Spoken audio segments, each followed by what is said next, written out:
Dayo Adwanyoba, Nini Wajiko Boy, back again at your screen. Welcome and welcome back to my channel. This is a YouTube channel where we talk about all things African cultures, parenting, and kawaida hood affairs.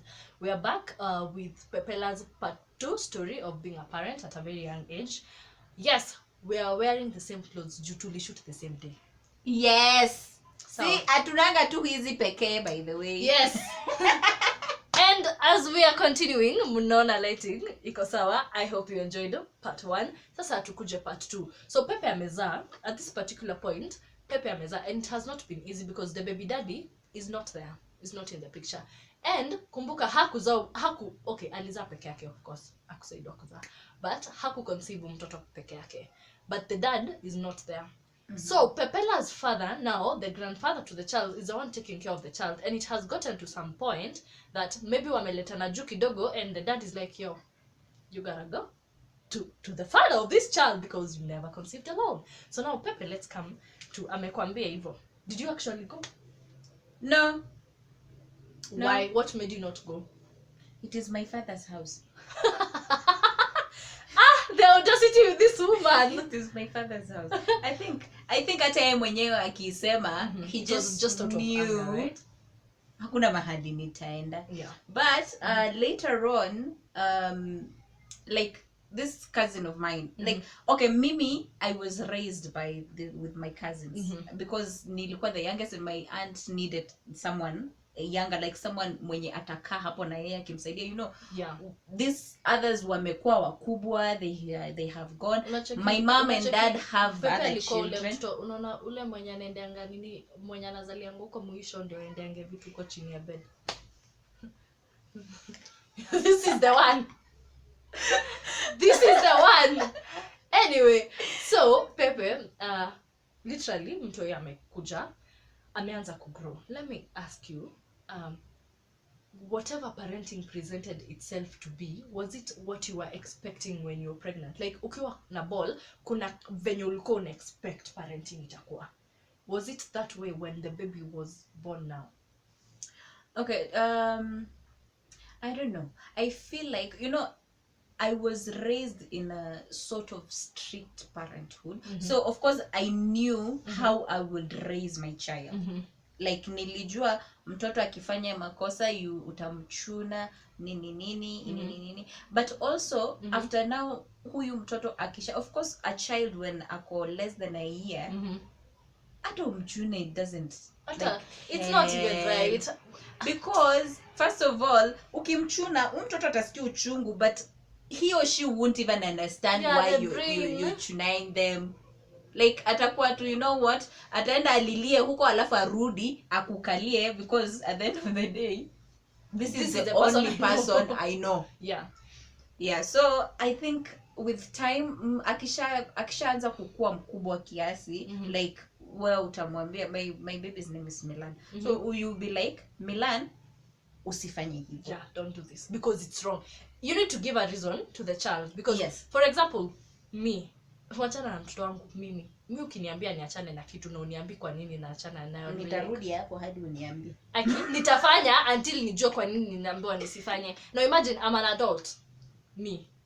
This is a baby. Literally their brain is just growing. Ndio ana get vitu kwa kichwa yake. So when you're correcting them, tell them, kama umemchapa, usimchape tu bure. Mwambie nimekuchapa juu umefanya.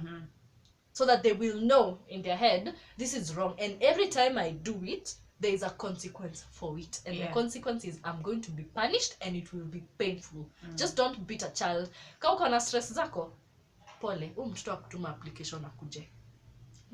Ni wewe ndio ulimtafuta. Usimpe pressure zako. Sawa? Now Pepe, baby daddy nika hako in the picture.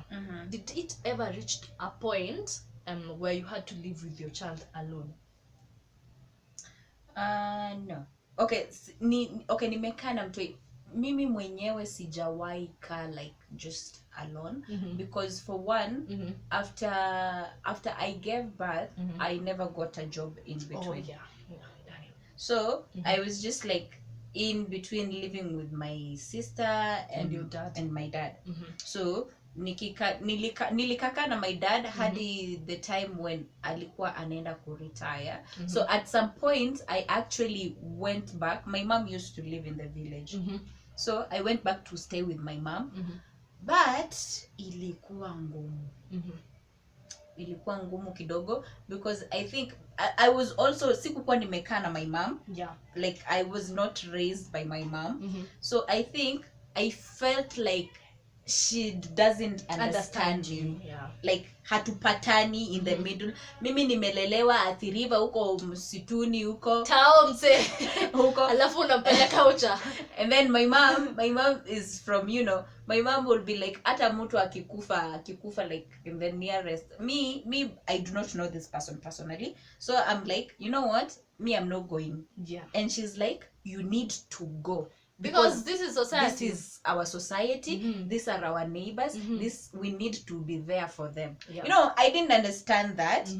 Like how yeye mwenyewe ana opinions za vitu zake, it is the same way I had, and also I'm a grown person. Like and at this particular point you're feeling like hata mimi ni mzazi kama wewe, so pia mimi niko na opinion. Now Pepe, let me ask you, you told us that when you got pregnant you were in college, right? Were you able to finish your college studies? Yes. I finished. After you got the baby you went back to school? No. I was actually in the process of finishing. Nikikuwa na mimba. So actually I graduated when I was pregnant. Okay, now let me ask you, because it seems you and I got we actually got our babies when we were in our campus life. How did you getting pregnant affect your campus life? Did it affect how people related to you in school, your friends? How did it affect you? Did it affect you in any way? I wouldn't say it affected me much, because for one, even in college, like mimi ni by the mi ni ule mse mwenye I will come in class, sit at the back and not talk to anyone unless you decide to talk to me. That is fine. I had people I used to hang out with when tulikuwa tuna, you know, your life ingine. Kila mtu anakuanga na crew ya campus yenyewe. Ile crew. But you do life together.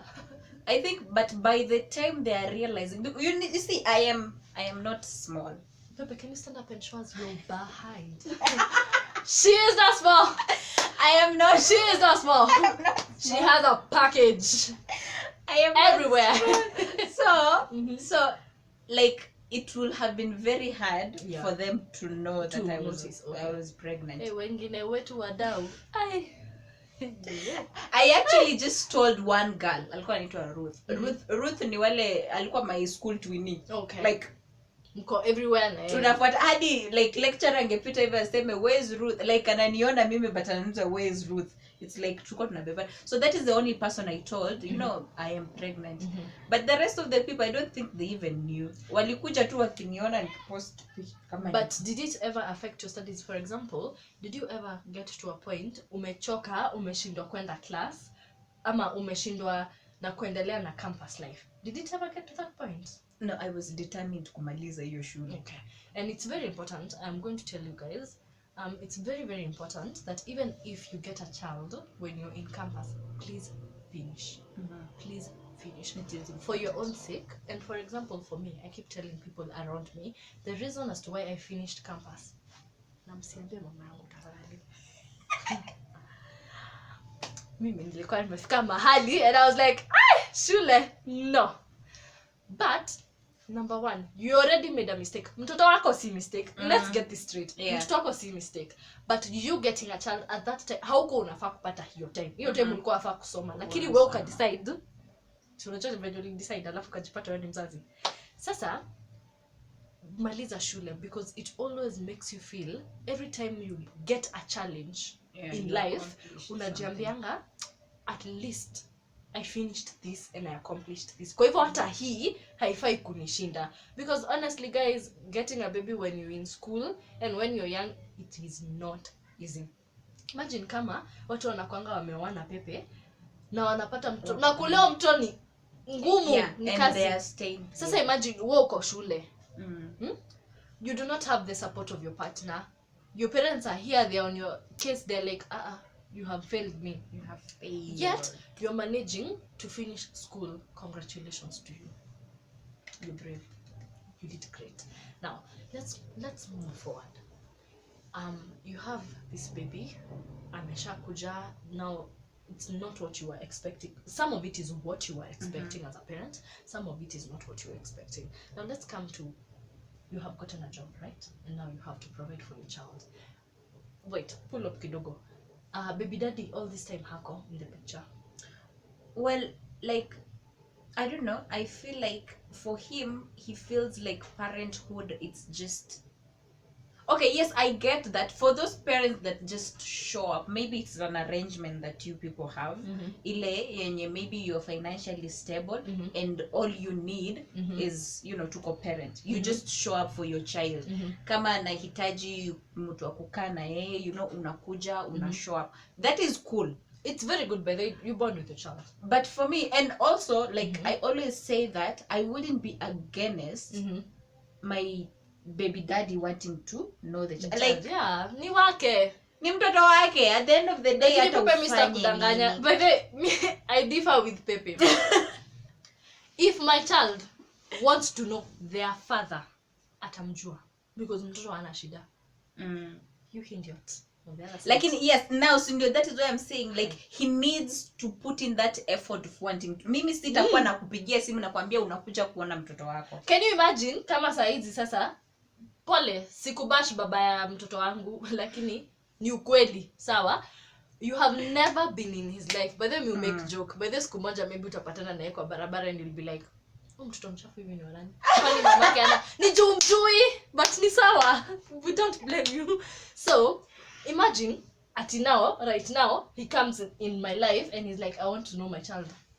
Ulikuwa wapi tangu azaliwe mpaka mali yako? Enda pea msee mwingine ball uone huyo akikoro, sina ubaya. But if my child wants to know you, atakujua. Like, I know where I can get you. So atakujua. Lakini wewe unataka kujua hizo miaka zote ulikuwa unafikiria? You know, that's why I'm saying I agree with you. Yeah. It's important usinime mtoto opportunity ya kujua na mtoto wake. Lakini pia usi introduce mtoto kwa baba yake, someone who's not willing to be there. Because at the end of the day, will just hurt this child. Exactly. Juu atakwanga anauliza kwa nini baba yangu hanitaki. So it doesn't make sense if you know that this person, if I am to introduce the child to them, he will stick around. Not like a partner, but he will stick around as for a parent. The child. That is okay. Lakini mwenye anakupigia alafu unamwambia by the way mtoto hajakula 2 days and then he disappears. Anakughost for like 3-4 months and then after 4 months akishajua story imeishaisha anakupigia ati mtoto wangu anaendelea. First of all, mtoto wako ni mgani? Anaitwa nani? Unajua majina zake zote. Guys, but it's true. And actually I'm very very disappointed by these women. So Pepe, I was telling you, I have an issue with these women. Like you have just said that unapata the man is not interested with the baby but unashindo kimuinsistia. Trust me, women out there, if this man does not want that baby, even if you insist, he will not. So I have an issue with these women who the man does not want the baby but anashinda akikwambia na kutaka wewe. Now let me ask you a very simple question. Mtoto ni damu yake, his own blood, his own DNA, na hamtaki. Wewe mlipatana mkiwa whatever age you are, from different families, different homes, hata you're not related, na unafikiria nakupenda. Don't be down. Don't be down. Because this man is only going, you'll go to him, he'll sleep with you, and you're going to be, you're going to feel, oh, I'm loved. Oh, when you get a baby, it's no longer about you. It's about you and the baby. Ni sawa anakupenda wewe. How about mtoto wake? Atafanya nini? You know, you'll go, you'll get loved. He'll tell you how he loves you. Atalala na wewe tena sister. Alafu baby number 2 will be on the way. Utalea peke yako tena. Peke yako nani? Umesikia? Peke yako. And by the just one thing, I feel like women should stop. Okay, I get that maybe uchali amekudamp, amekuachia mtoi, like you're raising this child on your own. But stop the bitterness. Don't be bitter. Don't be bitter, because you're only building up your bitterness. Ni wewe ina affect. Baba hajali nani, hajali. When you Pepe amesema, let me tell you something my baby daddy told me when I was pregnant. He told me, whether you decide to keep your pregnancy, it's okay. Me, I'm not part of it. I am still going to smash around. So in short, he's telling you my life can move on. Whether yours is the one that is going to whether stop. Umekwama hapo, whether umemjamia, whether you go around trashing them, whether you go around carrying bitterness, sijui ukimlaani, unamlaani, sijui unasema ati kwenye anaenda akufe, he will not die. I imagine he will live very happily. Hata unaweza shangaa utampata huko nje alioa na akaendelea na anapenda huyo bibi mwenye uko na yeye na wacha. Na wewe ulikuwa na yeye alikuwa anakuambia Mr. Kimtoi nakutaka wewe. Na so you keep thinking ati mtoi ni alifanya usipendwe. Shida si mtoto. Si shida iko. Shida ni huyo mtu.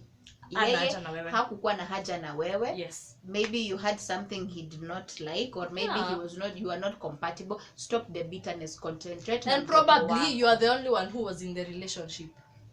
Unajua pia ni very possible. Wewe uko kwa relationship. Yeye anatafuta. In short, wewe uko na chali ya mtu. Tunaelewana? Wewe ni demi ya chali ya mtu. Sijui ka I hope tumeelewana. Like so, this is not you see the way you say my person. This is not my person. Wait, Pepe, no. This is your person, but he is not your person. He's some person's person. he's someone's person. Now, Pepe, you got pregnant, the baby is here providing and everything. Now let's come to this point, Pepe. You have a life. As far as tunasema that ukipata mtoi life yako in a pause, but you are also you. Yeah. Sindio? Now you have gotten to a point the baby dad is not providing. I assume your parents took the responsibility na wakamua kulea mtoto, sindio? Yeah. Let me ask you, is there anything that you feel that has completely changed? Ama you feel if the baby was not there, you would have? Is there something that you don't have right now that you feel maybe ka singekuwa na mtoi ningekuwa nayo?